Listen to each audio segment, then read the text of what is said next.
4 چیزیں ایسی بنیادی ہیں جس کی مومن کو سخت ضرورت ہے، اور وہ 4 چیزیں ایمان کے بغیر حاصل نہیں ہو سکتی۔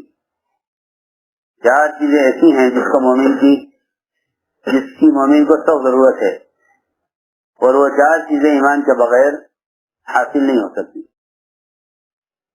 سب سے بنیادی چیز ہے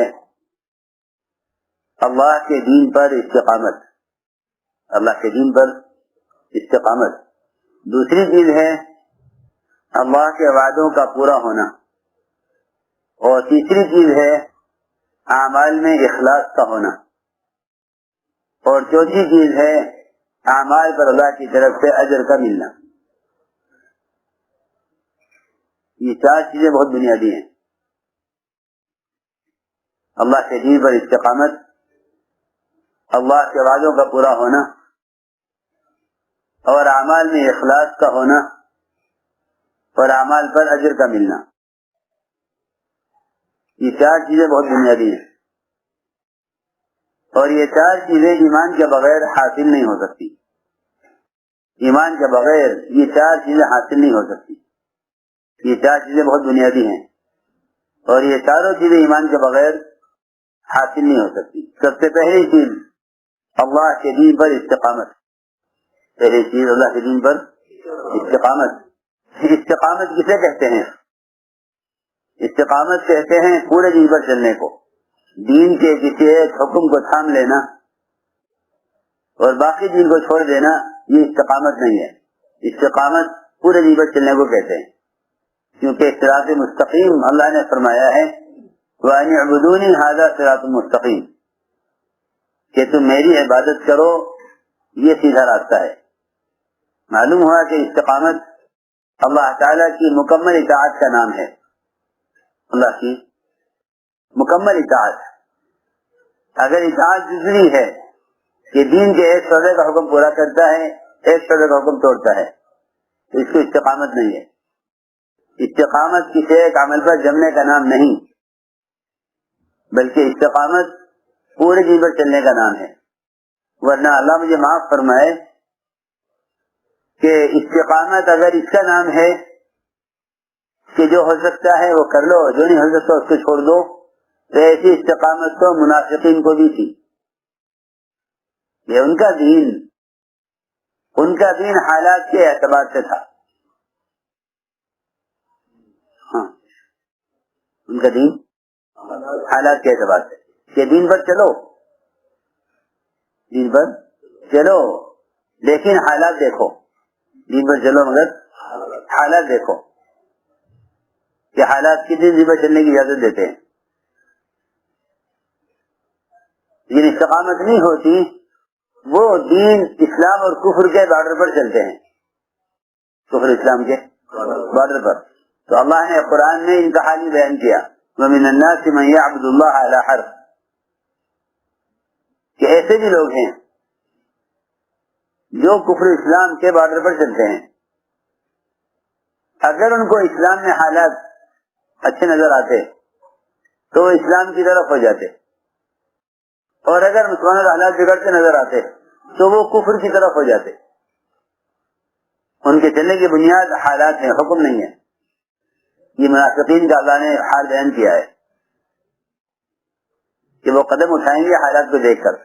ایمان والوں میں اور منافقین میں فرق یہ تھا، وہ قدم اٹھاتے تھے حکم کو دیکھ کر، یہ قدم اٹھاتے ہیں حالات کو دیکھ کر، یہ قدم اٹھاتے ہیں حالات کو دیکھ کر۔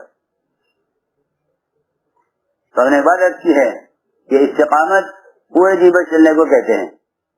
استقامت پورے دین پر چلنا، کہ استقامت پورے دین پر چلنے کو کہتے ہیں۔ جزوی دین پر چلنا استقامت نہیں ہے۔ اس لیے اللہ نے فرمایا ہے وَأَنِ اعْبُدُونِي هَذَا صِرَاطٌ مُسْتَقِيمٌ، کہ میری عبادت کرو، یہ سیدھا راستہ ہے۔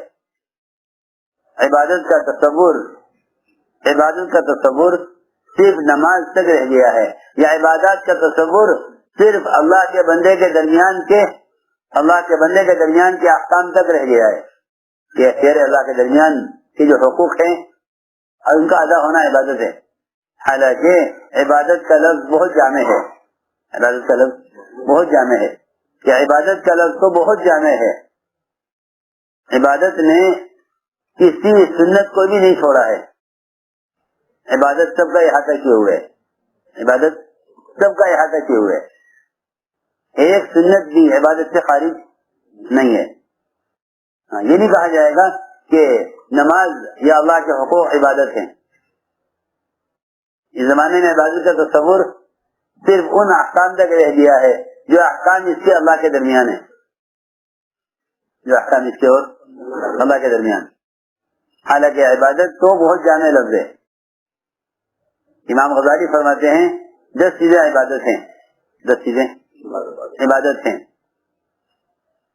10 چیزیں عبادت ہیں. نماز اور روزہ، حج اور زکوٰۃ، ذکر اور تلاوت، دعوت اللہ کی محنت اور تجارت، اور پڑوسیوں کے حقوق، سنت کا اہتمام. یہ 10 چیزیں مل کر عبادت ہیں. یہ 10 چیزیں مل کر عبادت ہیں. جو ان 10 لائنوں میں، ان 10 شعبوں میں حکم پورا کر رہا ہے وہ عبادت پر ہے. اور جو عبادت پر ہے وہ استقامت پر ہے. جو اس طرح عبادت پر ہے وہ استقامت پر ہے. جزوی دین پر چلنا استقامت نہیں ہے. ایک لائن میں حکم پورا کیا، ایک لائن میں حکم توڑ دیا، اس کو استقامت نہیں کہیں گے.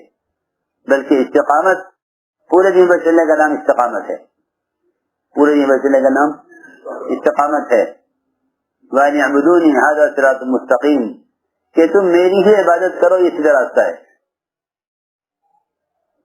عبادت اور اطاعت یہ دونوں ایک چیز ہیں. دونوں ایک چیز ہیں. اور یہ اللہ کا حق ہے. یہ اللہ کا حق ہے. دونوں ایک چیز ہیں. اور جس کا حق ہے یہ اللہ کا حق ہے. یہ بہت اہم بات ہے کہ جس طرح اللہ کے غیر کو رب نہیں بنایا جا سکتا، اس طرح اللہ کے غیر کی اطاعت نہیں کی جا سکتی. اللہ کے غیر کو رب نہیں بنا سکتے. اللہ کے غیر کو رب نہیں بنا سکتے. اللہ کے غیر کو رب نہیں بنا سکتے. سنو غور سے، اللہ کے غیر کی اطاعت کرنا اللہ کو رب اور معبود بنانا ہے.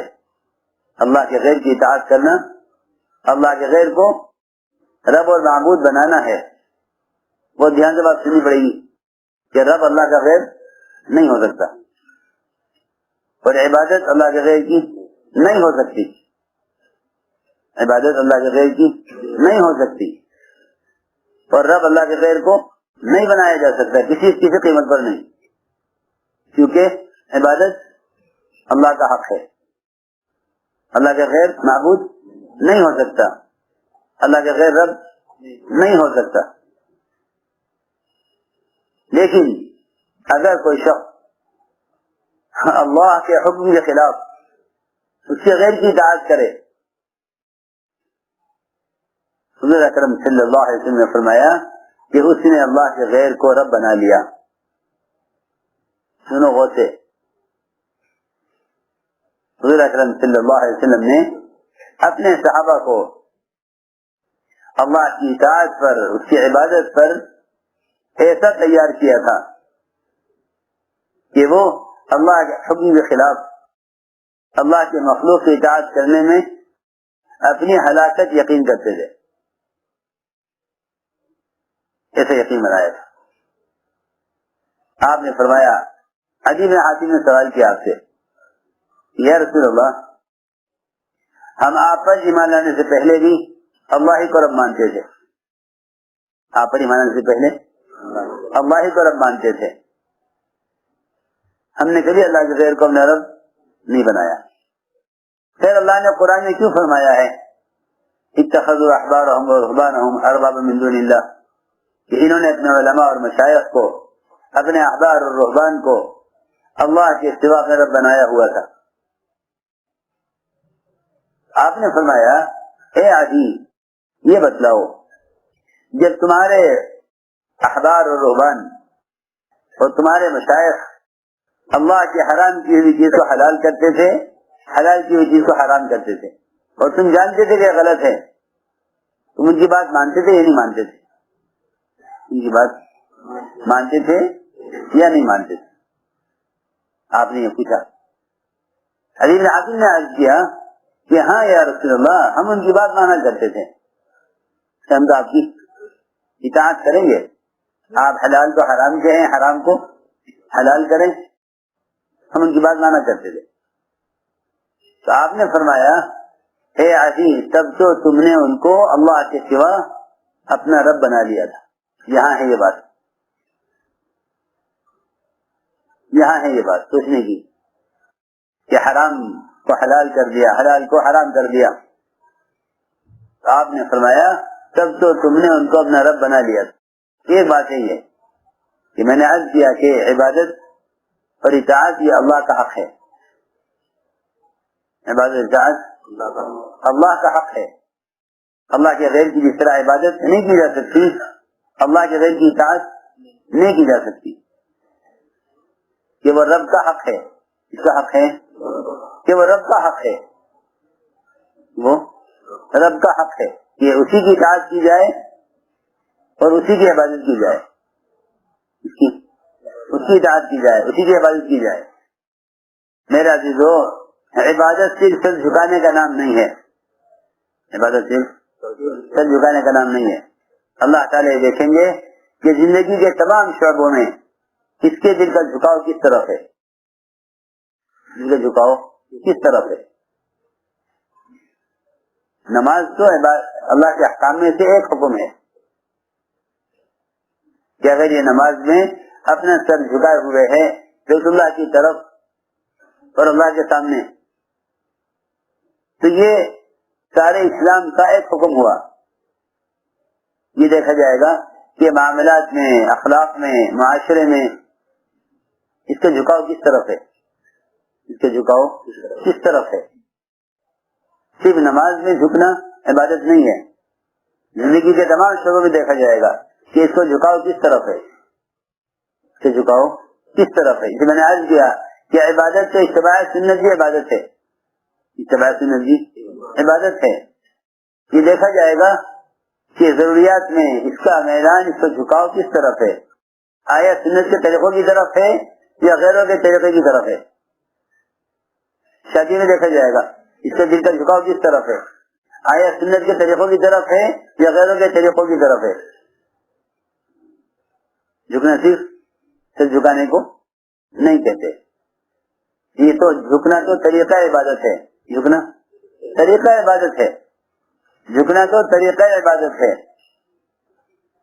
لیکن عبادت کے زندگی کے تمام شعبوں میں اللہ کے امر کا پابند ہو کر چلنا یہ عبادت ہے. ایک چیز میں نے عرض کی کہ ایمان کے بغیر دین پر استقامت نہیں ہے, ایمان کے بغیر دین پر استقامت نہیں, کہ ایمان کے بغیر دین پر استقامت نہیں ہے, ایمان کے بغیر دین پر استقامت نہیں.